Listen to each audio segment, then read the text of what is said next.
red Renault Megane as it cruised through the city. Cameras also capture the silver Audi cruising the same areas. Police intelligence would later prove that Colin Joyce was inside the Audi. At 6:46 p.m, this bus camera picks up the Megane. As the footage continues, the silver Audi appears. Just a few other vehicles separate the two cars. We are now on a countdown to murder. The silver Audi was probably looking for an opportune moment to carry out the execution. Minutes later, a CCTV camera clearly shows the Audi directly behind the Megane. In just a few seconds, Gooch Chin would be dead. Amazingly, the point at which both vehicles were alongside each other was captured by a CCTV camera from the premises just across the road there, and the actual point of where the murder took place has been caught on film. Here you can clearly see the silver Audi draw directly parallel with the Megane, and it was now that the occupants opened fire. Gooch's car finally came to rest against the telephone exchange box behind me here, and again this was caught on CCTV from a bus that was passing. On the left of the footage, a crowd can be seen gathering around the crashed Megane. But it was too late to save Gooch Chin.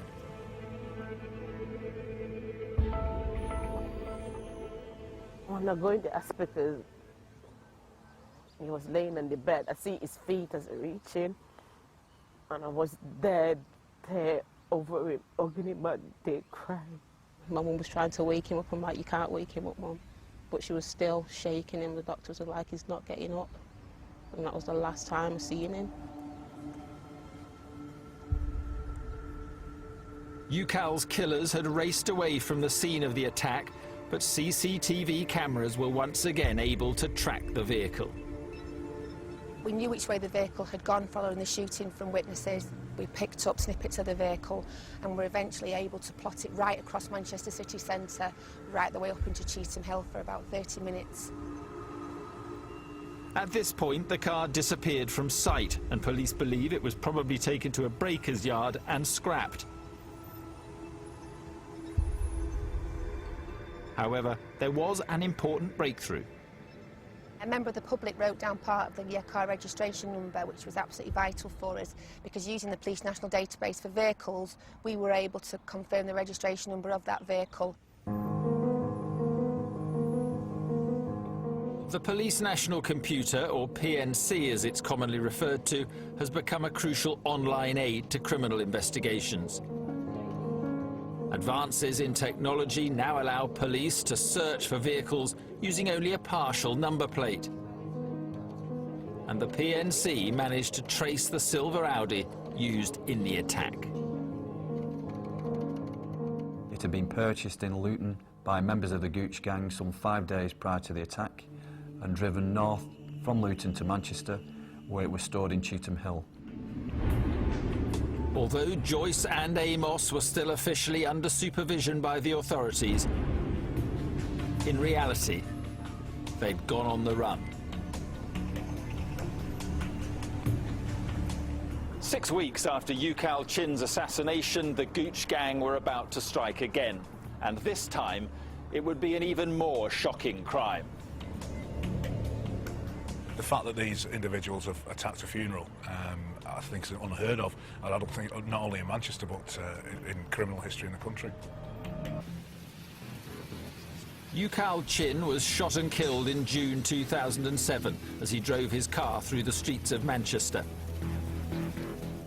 6 weeks later, his family finally got to bury him, and in the evening, people began gathering outside Gooch's house for a wake, which would itself end in death. Among the mourners were several members of the Longsight Crew and Doddington gangs. Colin Joyce and Lee Amos, the leaders of their bitter enemies, the Gooch gang, knew they were there. I don't think there was any doubt that both Lee Amos and Colin Joyce hated members of the LSC in Doddington and those opposed to the Gooch, and the fact that there had been 80 to 90 people gathering in such a small location here, amongst which there would have been several gang members, was too much of a target for them to miss. Just before midnight, the Gooch gang made their move. 2 to 3 vehicles came on from this direction and came towards the junction here, where they stopped and shots were discharged into the group of people. There was people outside screaming, and they was pushing each other to come in the house, and they say, "They shoot Tyrone." I said, "No, no, not Tyrone, not Tyrone."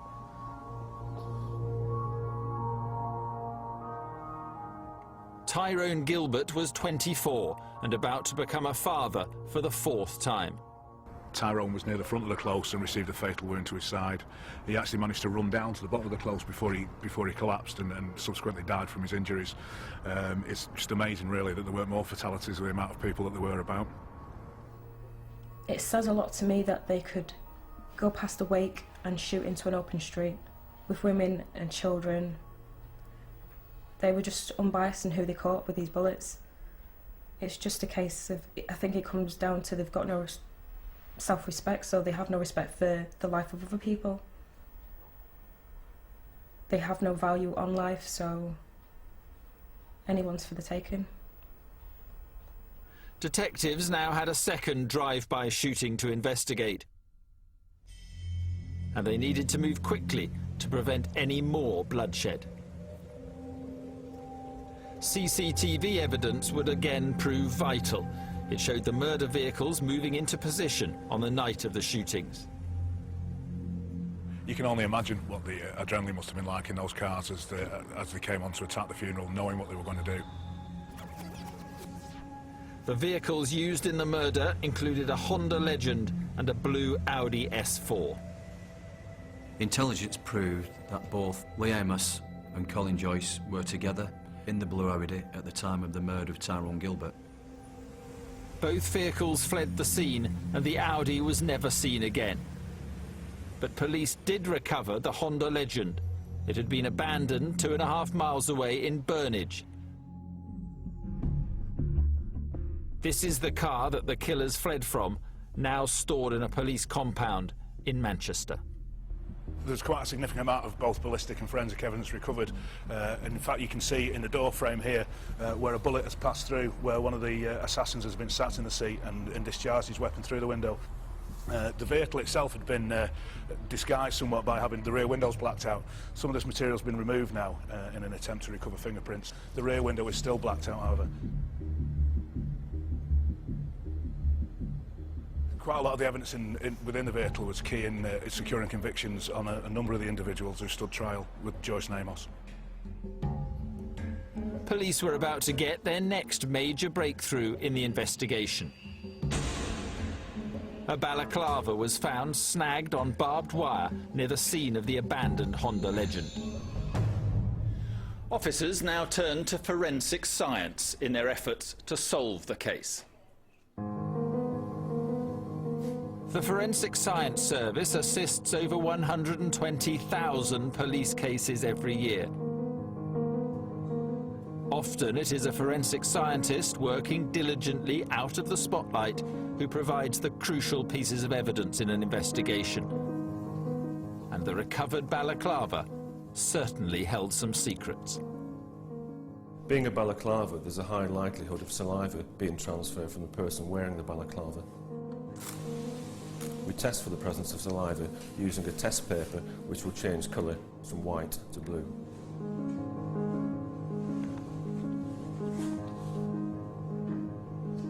The test takes about 30 minutes to complete. After the 30 minutes had elapsed, we came back to examine, and lo and behold, there were traces of saliva around the mouthpiece. We'd then target the area where the saliva test was positive, and we'd take samples of the fabric, we'd literally cut it out, place it into small test tubes, and apply water to extract the DNA that's present in the saliva. What we do is then spin that DNA down in a centrifuge to form a small pellet.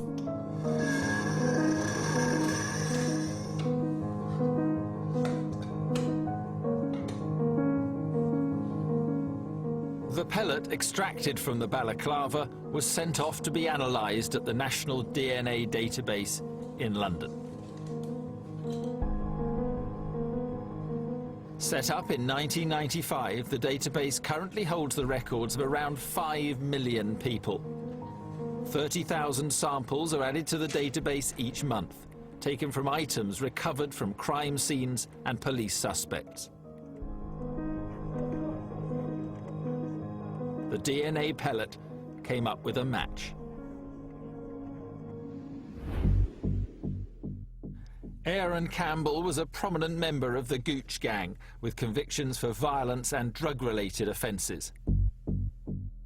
Aaron Campbell was arrested and interviewed by the police. He accepted that at some point he had worn the balaclava, but not that day and not in the Honda Legend. It became vital to prove that Campbell had worn the balaclava inside the car, and the forensic scientists were able to do just that. A tape lift produced fibres from the balaclava, and samples were also lifted from the car. These are the fibres from the balaclava, and these are the fibres recovered from the car seat.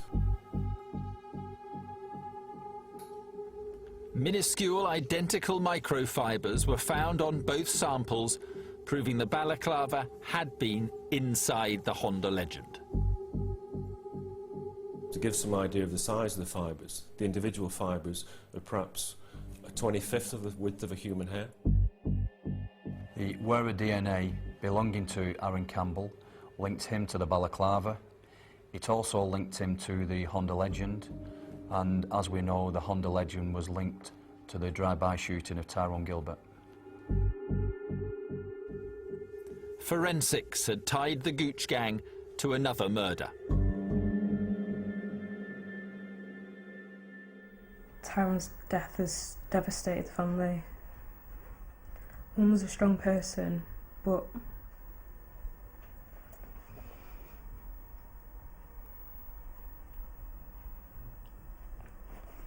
a mum shouldn't have to bury her son. The Gooch gang had destroyed another family. But cracks were starting to appear and the police were closing in. Ballistics experts were about to add to the weight of evidence mounting up against the gang. First, they were able to identify the murder weapon used to kill Tyrone Gilbert.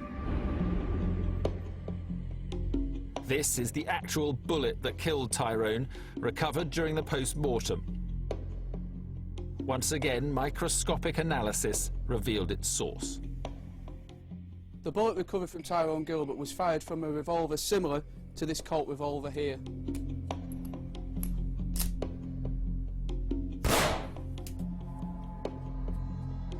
Other bullets recovered from the crime scene were proof of a second revolver being used. This is a Smith & Wesson 357 Magnum revolver of the type used in the shooting. The Smith & Wesson revolver was recovered during the execution of a search warrant by police in South Manchester some months after the murder of Tyrone Gilbert. That weapon had been used in several previous shootings involving the Gooch gang.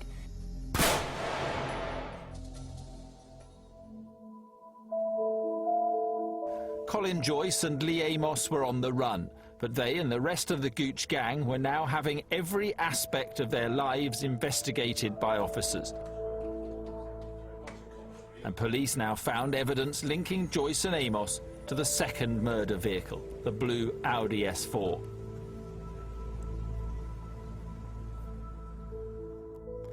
An exhaustive search had led to the discovery of a logbook at a garage in Stockport containing the registration of the blue Audi. The garage owner recalled two men using the initials P and C. Joyce and Amos's nicknames were Piggy and Cabbo. The garage logbook also contained an entry of the letter P and the word Evo.